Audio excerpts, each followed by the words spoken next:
ನಮಸ್ಕಾರ ಸ್ನೇಹಿತರೆ, ಸ್ವಾಗತ ನಮ್ಮ ಚಾನೆಲ್ಗೆ. ಇವತ್ತಿನ ನಮ್ಮ ವಿಡಿಯೋ ಪ್ರಾರಂಭಿಸೋಣ.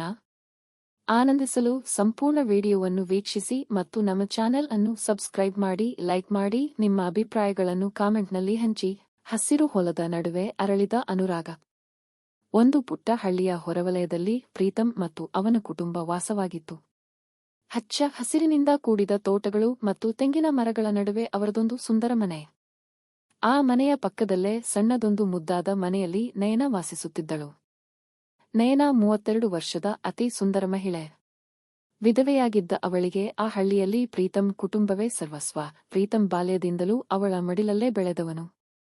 ಇಂದು ಅವನು ಸುರದ್ರೂಪಿ ಯುವಕನಾಗಿ ಬೆಳೆದಿದ್ದರೂ ನಯನ ಅವನನ್ನು ಇಂದಿಗೂ ಸಣ್ಣ ಮಗುವಿನಂತೆ ಪ್ರೀತಿಸುತ್ತಿದ್ದಳು. ಇಬ್ಬರ ನಡುವೆ ಯಾವುದೇ ಮುಚ್ಚುಮರೆ ಅಥವಾ ಲಜ್ಜೆ ಇರಲಿಲ್ಲ. ಒಂದು ದಿನ ಪ್ರೀತಮ್ನ ತಂದೆ ತಾಯಿ ನೆಂಟರ ಮನೆಗೆ ಮತ್ತು ಪ್ರವಾಸಕ್ಕೆಂದು 10 ದಿನಗಳ ಕಾಲ ಊರಿಗೆ ಹೋದರು. ಮನೆಯ ಜವಾಬ್ದಾರಿ ಮತ್ತು ತೋಟದ ಕೆಲಸಗಳನ್ನು ನೋಡಿಕೊಳ್ಳಲು ಪ್ರೀತಮ್ಗೆ ಹೇಳಿ ಅವನಿಗೆ ಸಾಥ್ ನೀಡಲು ನಯನಾಳನ್ನು ವಿನಂತಿಸಿದರು. ಪ್ರೀತಮ್ ಬೆಳೆದ ಮೇಲೆ ಅವಳೊಂದಿಗೆ ಹೀಗೆ ಏಕಾಂಗಿಯಾಗಿ ಇರುತ್ತಿರುವುದು ಇದೇ ಮೊದಲು. ಪ್ರೀತಮ್ ಮನಸ್ಸಿನ ಒಳಗಡೆ ನಯನಾಳ ಮೇಲೆ ಒಂದು ರೀತಿಯ ವಿಶೇಷ ಆಕರ್ಷಣೆ ಇತ್ತು.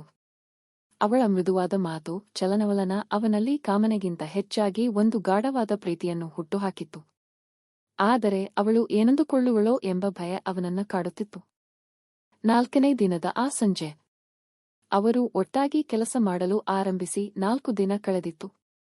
ಅಂದು ಸಂಜೆ ತೋಟದಲ್ಲಿ ಮಣ್ಣಿನ ಕೆಲಸ ಮುಗಿಸಿ ಮನೆಗೆ ಬರುವಾಗ ಇಬ್ಬರೂ ಬೆವರಿನಿಂದ ಪೂರ್ತಿ ಒದ್ದೆಯಾಗಿದ್ದರು. ಹಳ್ಳಿಯ ತಣ್ಣನೆಯ ಗಾಳಿ ಬೀಸುತ್ತಿತ್ತು. ನಯನ ಸುಸ್ತಾಗಿ ಹೈರಾಣಾಗಿದ್ದಳು.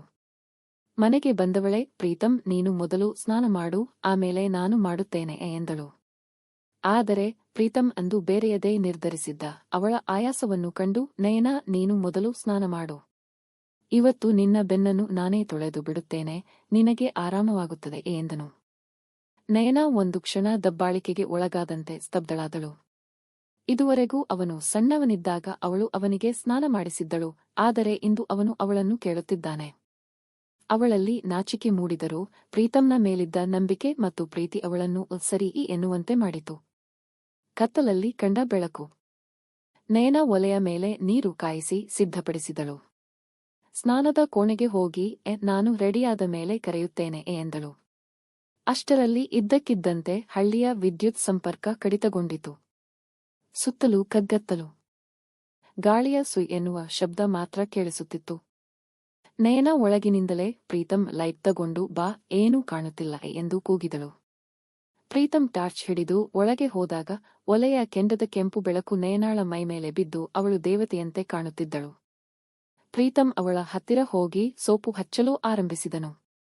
ಅವನ ಕೈಗಳು ಅವಳ ಮೃದುವಾದ ಬೆನ್ನಿನ ಮೇಲೆ ಸಾಗುತ್ತಿದ್ದಂತೆ ನಯನಾಳ ಮೈಯಲ್ಲಿ ಮಿಂಚು ಸಂಚಾರವಾದಂತಾಯಿತು.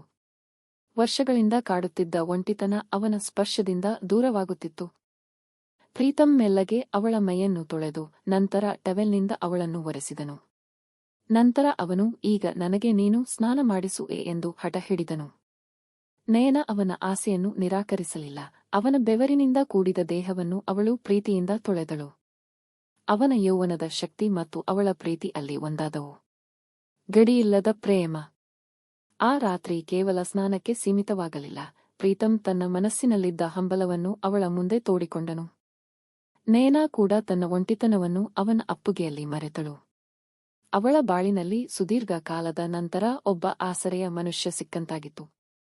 ಅಂದು ರಾತ್ರಿ ಅವರಿಬ್ಬರ ನಡುವೆ ಯಾವುದೇ ಬೇಲಿಗಳಿರಲಿಲ್ಲ. ಹಾಸಿಗೆಯ ಮೇಲೆ ಅವರ ಪ್ರೀತಿ ಮತ್ತು ಕಾಮನೆಗಳು ಒಂದಾಗಿ ಬೆರೆತವು. ನಯನಾಳ ಕಣ್ಣುಗಳಲ್ಲಿ ಅಂದು ಹನಿ ನೀರಿತ್ತು. ಅದು ನೋವಿನದ್ದಲ್ಲ, ಬದಲಾಗಿ ತನಗೊಬ್ಬ ಪ್ರೀತಿ ನೀಡುವವನು ಸಿಕ್ಕನಲ್ಲ ಎಂಬ ಸುಖದ ಕಣ್ಣೀರು. ಅಂದಿನಿಂದ ಅವರ ಜೀವನ ಪೂರ್ತಿ ಬದಲಾಯಿತು. ಹಗಲು ತೋಟದಲ್ಲಿ ಜೊತೆಯಾಗಿ ದುಡಿಯುವುದು, ಸಂಜೆ ಒಬ್ಬರಿಗೊಬ್ಬರು ಆಸರೆಯಾಗಿ ಇರುವುದು ಅವರ ದಿನಚರಿಯಾಯಿತು. ಪ್ರೀತಮ್ ಅವಳನ್ನು ಕೇವಲ ಒಬ್ಬ ಮಹಿಳೆಯಾಗಿ ನೋಡದೆ ತನ್ನ ಪ್ರಾಣಕ್ಕಿಂತ ಹೆಚ್ಚಾಗಿ ಪ್ರೀತಿಸಿ ಅವಳ ಎಲ್ಲ ಆಸೆಗಳನ್ನು ಪೂರೈಸುತ್ತಾ ಅವಳನ್ನು ಸುಖವಾಗಿರಿಸಿದನು. ಈ ವಿಡಿಯೋ ನಿಮಗೆ ಇಷ್ಟ ಆಯ್ತಾ? ಆದರೆ ಲೈಕ್ ಮಾಡಿ ಮತ್ತು ನಿಮ್ಮ ಅಭಿಪ್ರಾಯಗಳನ್ನು ಕಾಮೆಂಟ್ನಲ್ಲಿ ಹಂಚಿಕೊಳ್ಳಿ. ಇನ್ನೂ ಹೊಸ ವಿಡಿಯೋಗಳಿಗಾಗಿ ನಮ್ಮ ಚಾನೆಲ್ను ಸಬ್ಸ್ಕ್ರೈಬ್ ಮಾಡಿಯೇ ಬಿಟ್ಟು ಬೆಲ್ ಐಕಾನ್ ಒತ್ತಿ.